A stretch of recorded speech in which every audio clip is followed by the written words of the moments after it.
សួស្តីអ្នកទាំងអស់គ្នាវីដេអូមួយនេះខ្ញុំនាំជូនឲ្យដឹងពីប្រភពថាមពលអាយុកាលថ្មទូរស័ព្ទដែលល្អបំផុតនៅក្នុងឆ្នាំ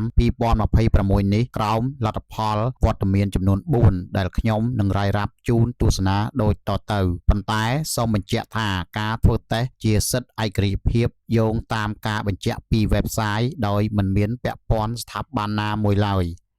ជាដំបូងយើងត្រូវដឹងថាបច្ចុប្បន្នភាពសមរភូមិដ៏សំខាន់មួយក្នុងពិភព Smartphone ឆ្នាំនេះគឺផ្ដោតទៅលើថាមពលថ្មដែលជាផ្នែកមួយសំខាន់ណាស់ទៅលើដំណើរការប្រើប្រាស់ Smartphone ទាំងមូលរាប់បញ្ចូលទាំងការចាប់សេវាប្រើប្រាស់និងការកម្សាន្តផ្សេងៗហេតុដូច្នេះហើយទើបនាំឲ្យមានការងាកទៅប្រើប្រាស់ថ្ម Silicon Carbon កាន់តែទូលំទូលាយការកត់សម្គាល់មួយទៀតពីបណ្ដាក្រុមហ៊ុនបច្ចេកវិទ្យា Smartphone គឺលើការបន្ថែមចំនួនសមត្ថភាពថាមពលថ្មចាប់ពី 7000 មីលីអាំពែឡើងទៅក្នុង Smartphone ទី1គឺ Smartphone OnePlus 15ប្រកាសចេញលក់ចុងខែតុលាឆ្នាំ2025នេះជាមួយចំនួនថាមពលថ្ម 7300 មីលីអាំពែក្រោមការអង្កេតនិងធ្វើតេស្តប៉ាន់ប្រមាណថាអាចមានប្រសិទ្ធភាពប្រើប្រាស់រហូតដល់10ម៉ោងនិង44នាទីនេះមានន័យថាការប្រើប្រាស់ទូទៅឈរលើកត្តាផ្សេងៗគ្នាជាច្រើនរាប់បញ្ចូលទាំងការប្រើប្រាស់ application screen brightness battery health temperature និង device setting រីឯការប្រើប្រាស់ទៅលើការបើកនៅលើ website អាចបានរហូតទៅដល់30ម៉ោងនិង6នាទីកាលមើលវីដេអូ12ម៉ោងនិង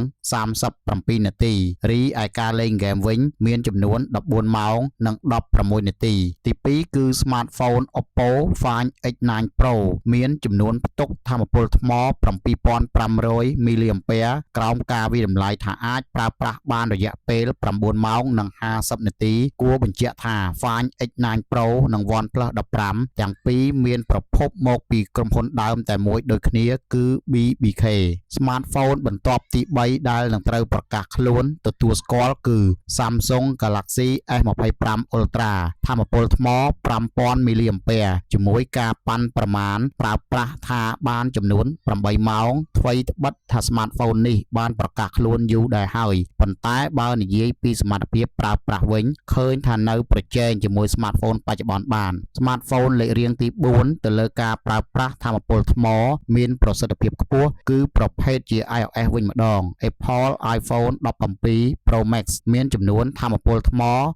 5088 មីលីអាំពែក្រោមការវាយតម្លៃថាអាចប្រើប្រាស់បានដល់រយៈពេល7ម៉ោងនិង46នាទី Smartphone នេះធ្វើបានយ៉ាងល្អបំផុតហើយទៅលើការប្រើប្រាស់ទូទៅមិនថាការលេងហ្គេមឬអ្វីនោះទេដោយបានផ្ដល់នូវកំណើនអាយុកាលថ្មទាំងមូលរយៈពេលយូរឈរលើកត្តា Software និង Hardware ខ្លាំងគ្មានគូប្រៀបនេះឯងសូមបញ្ជាក់ថារាល់ការប្រើប្រាស់ដូចបានរៀបរាប់ខាងលើវាអាស្រ័យលើអាយុកាលថ្ម